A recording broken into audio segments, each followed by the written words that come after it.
Shalom Yasharallah. I'd like to start off by saying I want to give all praise, glory, and honor to Yahweh, Bahashem, Yahweh Shai, Bahashem, Rakak Ragash, whom I worship.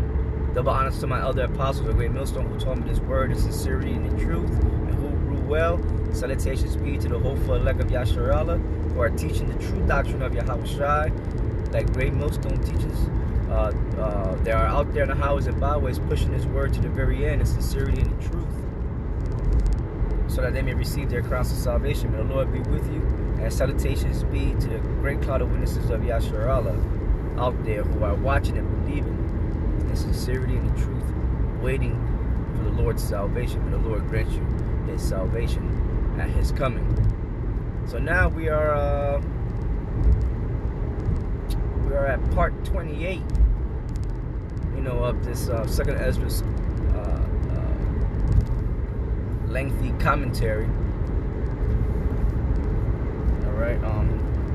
So this is what I'm gonna do, as always, is play. I'm gonna play the ending of the last part, which was part 27.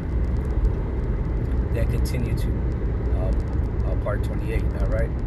Shalom.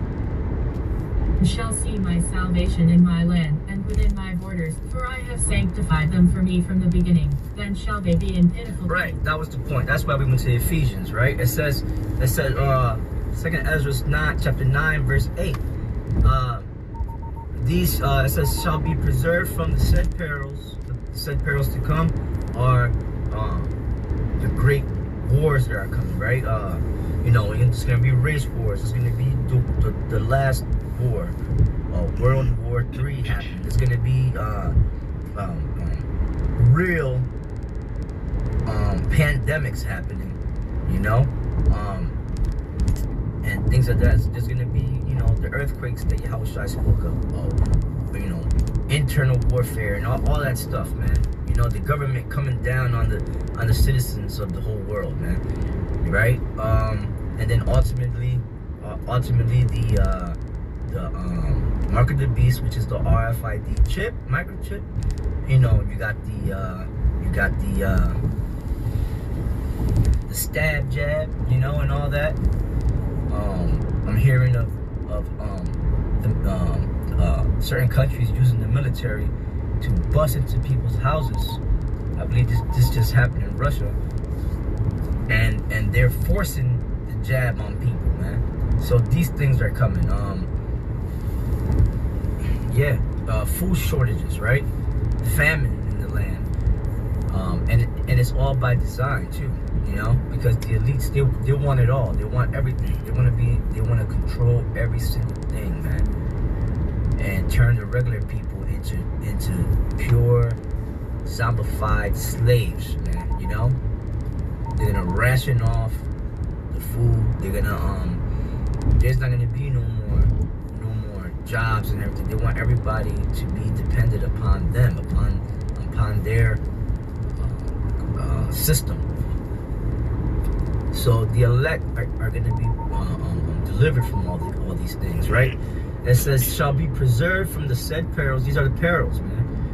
And shall see and the last thing to happen is the thermonuclear destruction that's going to take place here in America and certain other parts of the world. America will be hit and destroyed 100%, according to prophecy. This is known as Babylon the Great, man. All right, that you read of in the book of Revelation, the 18th chapter. It says, shall be preserved from the said perils, and shall see my salvation in my land and within my borders, for I have sanctified them for me from the beginning, predestinated, right? Preordained, pre-foretold. The Lord's elect, which I pray to be a part of, Lord willing. And pray that you, sincere brothers and sisters, can be a part of, Lord willing, right? As we approach these last days. Then shall they be in pitiful case, which now have abused my ways, and they that have cast them away, despitefully shall dwell in torments, for such as in their life have... Yeah, It says, then shall they be in pitiful case which now have abused my ways, and they that have cast them away despitefully shall dwell in torments. And who's that? That's talking about the 2/3 of our people, man. You know, beginning with those Israelites, right? They came in the faith, right? And then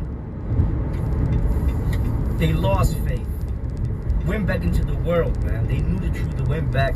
They're gonna dwell in torments, man.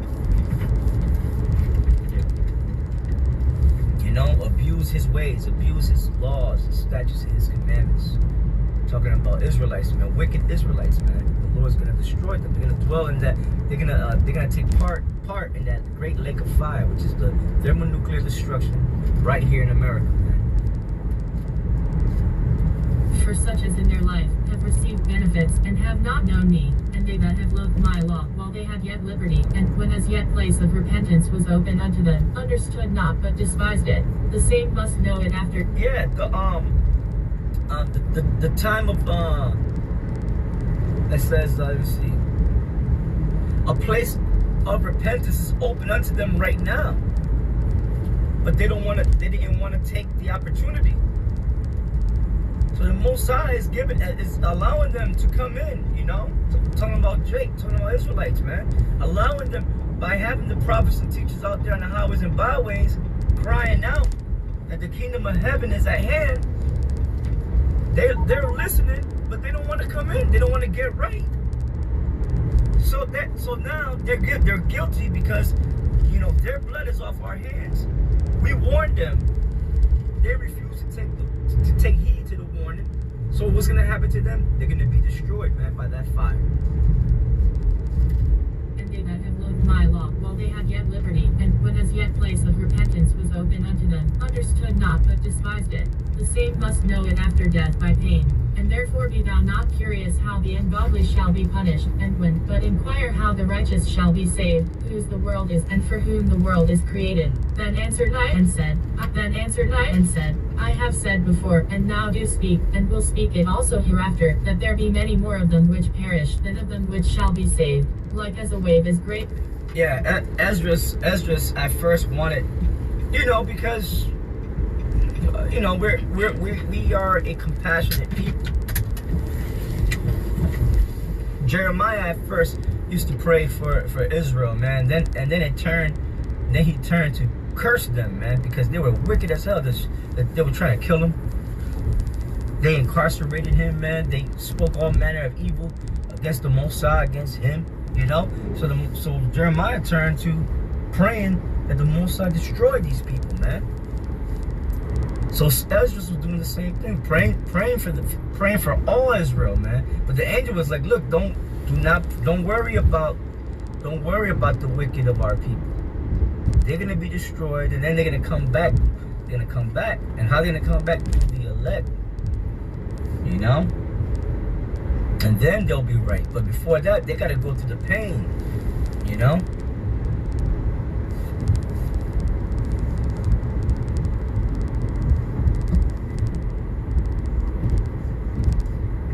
The same must know it after death by pain, and therefore be thou not. It says the same must know it after death by pain.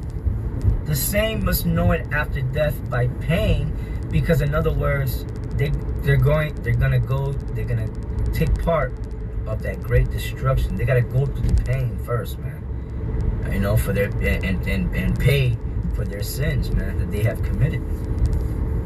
All right, and then they're gonna be destroyed, and then when they regenerate through the Most High's elect, through the Most High's chosen, then they'll be okay. And therefore be thou not curious how the ungodly shall be punished, but inquire how the righteous shall be saved, whose the world is, and for whom the world is created. Then answered I and said, I have said before, and now do speak. Then the angel told him, don't worry about them. Don't worry about the 2/3, man, of Israel. They are not right. They are gonna be destroyed, man. Don't worry about them. Worry about the elect. Worry about how the righteous shall be saved. Worry about yourself. See?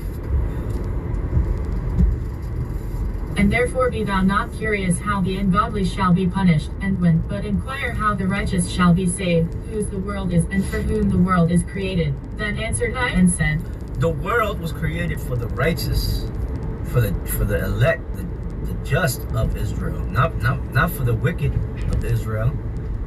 You see, the next world to come is going to be repopulated by Lord willing, us, the hopeful elect. Then answered I and said, I have said before, and now do speak, and will speak it also hereafter, that there be many more of them which perish than of them which shall be saved. Like as a wave is greater. Con, 2/3. 2/3, man. Right? The book of Zechariah, the 13th chapter, the 8th and the 9th verse. You can read about that. About two parts therein shall be cut off and die. All right? That's the prophecy, and that's written. And that's what's going to happen. So we're going to stop there. In the next part, we're going to pick up at 2nd Ezra, the 9th chapter, and the we'll read the 15th verse again. All right? Shalom.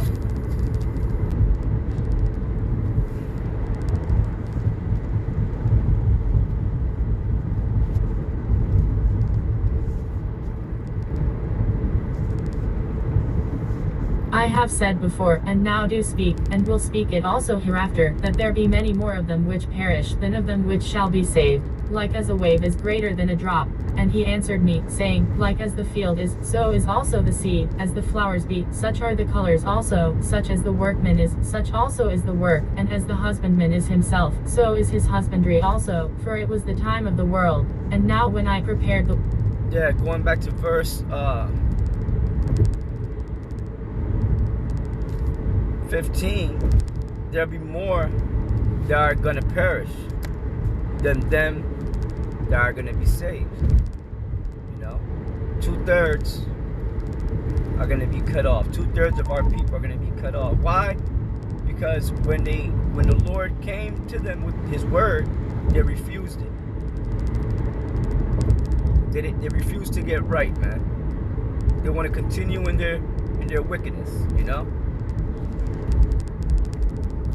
So the Most High said, okay. All right, I said, I'm giving you a chance to get right. You don't want to take it? Fine. When the time comes, you're gonna be destroyed. And how? By that great fire that's coming, man.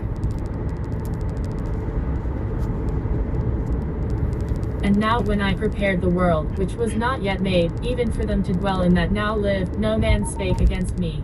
For then every one obeyed, but now the manners of them which are created in this world that is made are corrupted by a perpetual seed, and by a law which is unsearchable rid themselves. So I considered the world, and behold, there was peril because of the devices that were come into it. And I saw, and spared it greatly, and have kept me a grape of the cluster, and a plant of a great people. Let the multitude perish then, which was born in vain, and let my grape be kept, and my plant, for with great labor have I made it perfect. Nevertheless, if thou wilt cease yet 7 days more, but thou shalt not fast in them, but go into a field of flowers, where no house is builded, and eat only the flowers of the field, taste no flesh, drink no wine, but eat flowers only, and pray unto the highest continually, then will I come and talk with thee. So I went my way into the field which is called Ardath.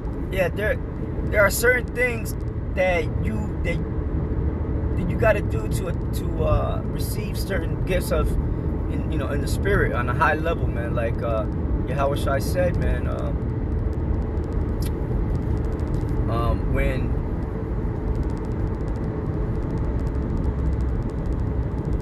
When the disciples they were trying to cast out the demon out of somebody.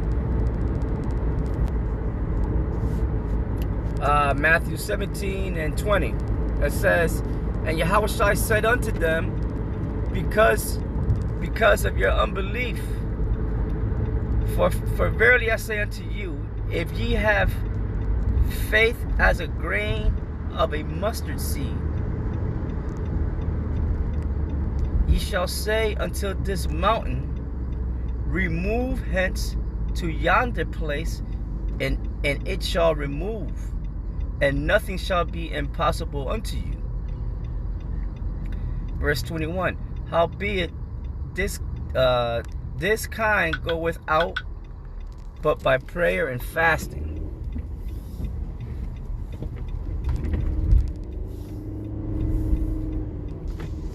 And reading above,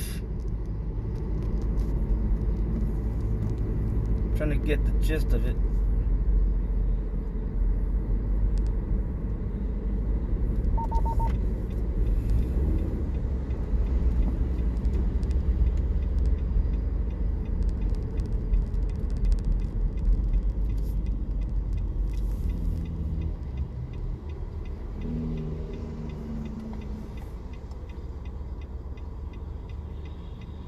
Verse 15.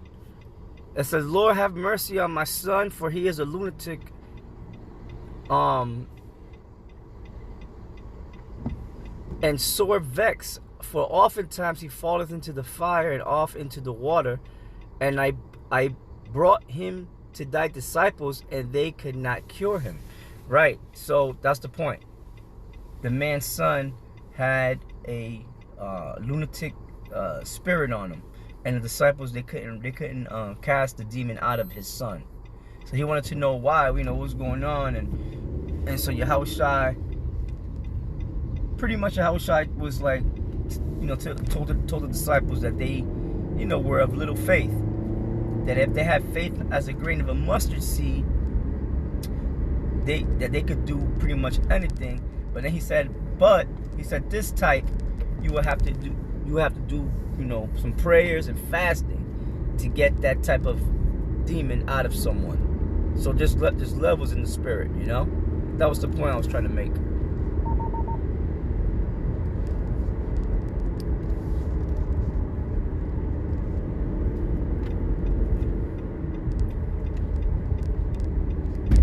So I went my way into the field which is called Ardith, like as he commanded me, and there I sat among the flowers, and did eat of the herbs of the field, and the meat of the same satisfied me. After 7 days I sat upon the grass, and my heart was vexed within me, like as before. And I opened my mouth, and began to talk before the Most High, and said, O Lord, thou that shewest thyself unto us, thou wast shewed unto our fathers in the wilderness, in a place where no man treadeth, in a barren place, when they came out of Egypt. And thou spakest, saying, Hear me, O Israel, and mark my words, thou seed of Jacob. For, behold, I sow my law in you, and it shall bring fruit in you, and ye shall be honored in it forever. But our fathers, which received the law, kept it not, and observed not thy ordinances. And though the fruit of thy law did not perish, neither could it, for it was thine. Yet they that received it perished, because they kept not the thing that was sown in them. And, lo, it is a custom, when the ground hath received seed, or the sea a ship, or any vessel meat or drink, that being perished wherein it was sown or cast into, that thing also which was sown, or cast therein, or received, doth perish, and remaineth not with us. But with us it hath not happened so. For we that have received... Alright, so next part we're going to pick up 2nd Ezra, the 9th chapter, and the 35th verse. Shalom.